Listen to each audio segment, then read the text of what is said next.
अस्सलाम वालेकुम। उम्मीद है आप सब खैर आफियत से होंगे। ईद भी अच्छी खैर खैरियत से गुजरी होगी।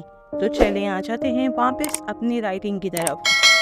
सबसे पहले तो ये बताएं कि आप लोग आजकल कौन क्या लिख रहा है और कौन सी किताब ज़ेर मुताला है। बढ़ते हैं अपने आज के मौजू की तरफ। तो आज की वीडियो हमारी मोस्ट रिक्वेस्टेड वीडियो है। इस वीडियो के हवाले से मुझे कई बार कमेंट्स में और इंस्टाग्राम पर भी कहा गया और अक्सर इसी हवाले से सवालात भी किए गए। इसलिए आज सोचा क्यों ना इसी मौजू पर वीडियो बनाई जाए और उन राइटर्स का मसला हल किया जाए जो पब्लिशिंग के हवाले से परेशान हैं कि कहानी तो लिख ली, अब उसे शाया कहाँ करवाएं। आगे बढ़ने से पहले बताती चलूँ कि नॉवेल की पब्लिशिंग के हवाले से तफसीली गुफ्तगू हम अपने नॉवेल राइटिंग सीरीज़ में ही करेंगे। यहाँ मैं मुख्तसरन कहानी, कॉलम, मज़ामीन, नॉवलेट, शायरी या अफसाने, बच्चों की कहानियाँ वगैरह अगर आप लिखते हैं तो उनकी इशाअत के हवाले से बता देती हूँ। सबसे पहले तो ये जान लेते हैं कि हम अपनी कहानी को किस किस तरह शाया कर सकते हैं। तो कोई भी कहानी शाया करने या करवाने के बुनियादी तौर पर 3 तरीके हैं: ऑनलाइन इशाअत, डाइजेस्ट या मैगजीन में शाया करवाना, किताब प्रिंट करवाना।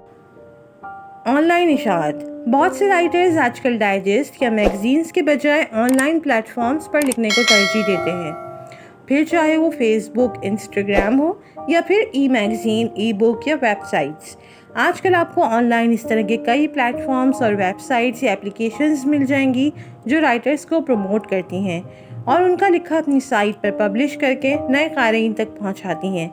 आप चाहते हैं तो मुस्तकिल तौर पर किसी एक वेबसाइट पर भी लिख सकते हैं और चाहें तो एक से ज़्यादा वेबसाइट्स, एप्लीकेशंस पर भी लिख सकते हैं। ये टोटली आप पर डिपेंड करता है। आप चाहें तो अपना फेसबुक पेज या इंस्टाग्राम पेज बनाकर भी लिख सकते हैं या फिर फेसबुक ग्रुप्स भी ज्वाइन कर सकते हैं। अगर पेज बनाने और फेसबुक पर लिखने के हवाले से गाइडेंस की ज़रूरत हो तो आप बिला झिझक पूछ सकते हैं। ऑनलाइन लिखने के बहुत से फ़वाइद में से कुछ ये हैं कि आपको फौरी तौर पर क़ारीन का फीडबैक मिल जाता है। सीनियर राइटर्स हाथों हाथ आपकी इस्लाह करते हैं। आप अपने क़ारीन से राब्ते में रह सकते हैं और अपनी ऑनलाइन प्रेजेंस बना सकते हैं। मैं ज़ाती तौर पर डाइजेस्ट के साथ साथ ऑनलाइन लिखने को भी तरजीह देती हूँ। अब देख लेते हैं कि आप ऑनलाइन किन वेबसाइट्स पर लिख सकते हैं। तो अगर आप नॉवेल, नॉवलेट, कहानी, अफसाना लिखना चाहते हैं तो आप फेसबुक के साथ साथ परतलपी और वॉटपैड पर भी लिख सकते हैं। ये एप्लीकेशंस आप प्ले स्टोर से अपने फ़ोन में डाउनलोड करके उन पर अपनी कहानी लिख सकते हैं। यहाँ आपको बेशुमार पढ़ने वाले मिलेंगे। कॉलम, मज़ामीन, ब्लॉग और आर्टिकल के लिए आप हम सब, जसारत, ब्लॉग, उर्दू पॉइंट, दलील.pk, मुकालमा वगैरह पर लिख सकते हैं। इन तमाम ऐप्स और वेबसाइट के लिंक्स मैं डिस्क्रिप्शन में दे रही हूँ, आप वहाँ से चेक कर सकते हैं। डाइजेस्ट या मैगज़ीन में शाया करवाना। अगर आप किसी डाइजेस्ट या मैगज़ीन में अपनी कहानी शाया करवाना चाहते हैं तो पहला उसूल ये है कि कहानी को मुख्तसर लिखें जो डाइजेस्ट के 2 या 3 सफ़हात पर मुश्तमिल हो। अल्फाज कम से कम 1200 और ज़्यादा से ज़्यादा 2000 हो। कहानी का मौजू दिलचस्प और मुनफरिद हो। कहानी को अच्छी तरह प्रूफ रीड किया गया हो। आपकी कहानी इमला और रमूज़ अक़ाफ़ की गलतियों से पाक हो और फिर MS वर्ड या इन पेज फॉर्मेट में अपनी कहानी मुताल्लिका डाइजेस्ट के ईमेल एड्रेस पर सेंड कर दें। कहानी हमेशा उर्दू रस्मुल ख़त में लिखें। रोमन उर्दू लिखने से गुरेज करें और ईमेल पर हमेशा टाइप करके भेजें। कभी भी अपने रजिस्टर या डायरी की तस्वीर लेकर ईमेल ना करें। डाइजेस्ट में कहानी शाया होने में कई माह, यहाँ तक के साल लग जाते हैं। इसलिए 3 माह के अंदर डाइजेस्ट की ऑफिशियल ईमेल या फ़ोन नंबर पर राब्ता करके उनसे अपनी कहानी के स्टेटस मालूम कर लें कि आया आपकी कहानी काबिल इशाअत है या नहीं। अगर वो कहें कि काबिल इशाअत है और वक्त आने पर शाया हो जाएगी तो इंतज़ार करें और बिलफ़र्ज़ आपकी कहानी किसी भी वजह से नाकाबिल इशाअत ठहरती है तो दिल छोटा करने के बजाय इस कहानी को दोबारा पढ़ें और देखें कि कहीं आपसे कोई कमी बेशी तो नहीं रह गई। किसी सीनियर राइटर को पढ़वा कर इस्लाह लें और दोबारा प्रूफ रीड करके किसी और डाइजेस्ट में शाया होने के लिए भेज दें।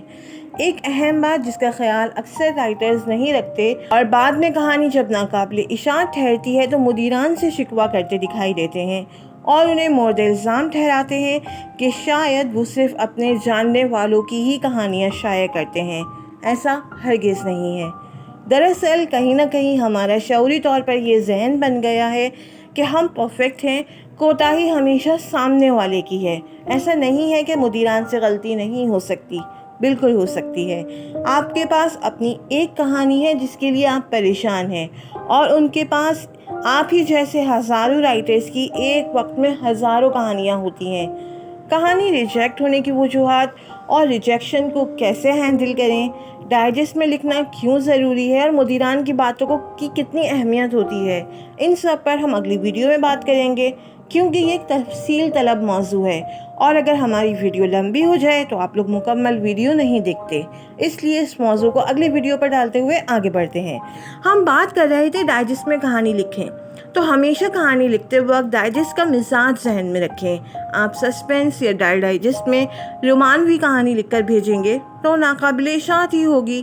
آپ کسی بھی میگزین میں لکھیں، کسی بھی ڈائجسٹ میں لکھیں یا ویب سائٹ پر، ہمیشہ اس کا ڈومین معلوم کریں۔ اس ڈائجسٹ یا رسالے کا مزاج سمجھ کر ہی اپنی کہانی وہاں بھیجیں۔ اگر آپ نئے لکھنے والے ہیں تو اپنی کہانی نئے افق، ردا، دوشیزہ وغیرہ میں بھیجیں۔ تمام ڈائجسٹ کے ای میل ایڈریس میں ویڈیو کی ڈسکرپشن میں دے دوں گی۔ گو کہ نئے رائٹرز کو میں ہمیشہ یہی مشورہ دیتی ہوں کہ وہ کم از کم ابتدائی 3 سے 5 سال کتاب شائع کروانے کے بارے میں ہرگز نہ سوچیں، بلکہ اس وقت میں بھرپور لکھنے پر توجہ دیں۔ ہر روز لکھیں یا اپنے لیے ایک ٹارگٹ سیٹ کر لیں، 100 کہانیوں کا یا 500 کہانیوں کا، کہ اس ٹارگٹ کو اچیو کرنے کے بعد ہی آپ کتاب کی اشاعت کی طرف آئیں گے۔ یہ میں اس لیے کہہ رہی ہوں کہ کم از کم 500 کہانیاں لکھنے کے بعد آپ کے پاس کم از کم 100 ریڈرز ایسے ہوں گے جو آپ کی کتاب خریدنے میں دلچسپی رکھتے ہوں گے۔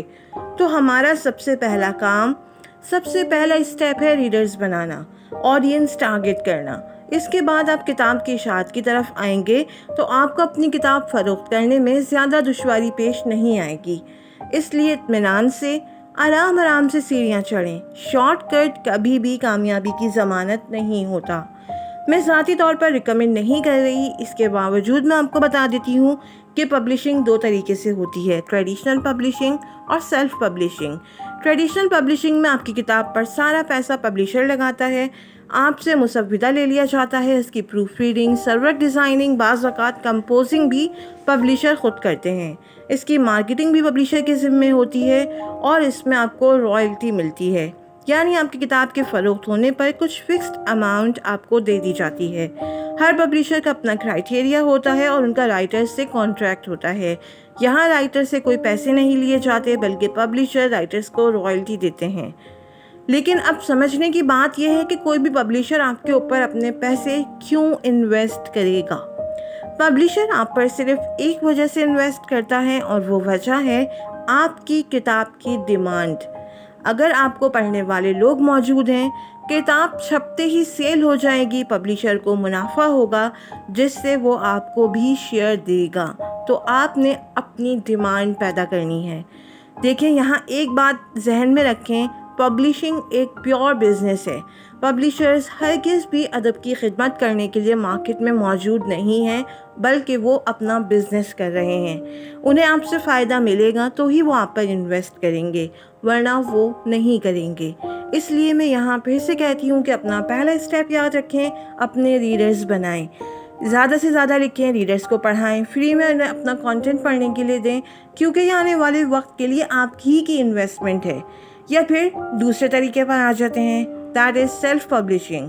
کتاب شائع کروانے کا وہ طریقہ جو آج کل عروج پر ہے، جس میں رائٹرز اپنی کتاب خود شائع کرواتے ہیں، اس میں رائٹرز اپنی کتاب خود پیسے لگاتے ہیں، اور پبلشر انہیں شائع کر کے کتابیں دے دیتے ہیں، اور رائٹرز ان کتابوں کو خود سیل کرتے ہیں۔ اس ویڈیو میں نے کوشش کی ہے کہ پبلشنگ کے حوالے سے مکمل تفصیلات فراہم کروں۔ اگر اس کے علاوہ بھی آپ کے ذہن میں کوئی سوال ہے تو آپ بلا جھجک مجھ سے پوچھ سکتے ہیں۔ ملتے ہیں جلد ہی اگلی ویڈیو میں کسی نئے موضوع کے ساتھ، تب تک کے لیے اپنا خیال رکھیں، اور ہاں، میں Q&A کی ویڈیو پلان کر رہی ہوں، ہم جلد ہی Q&A سیشن رکھیں گے۔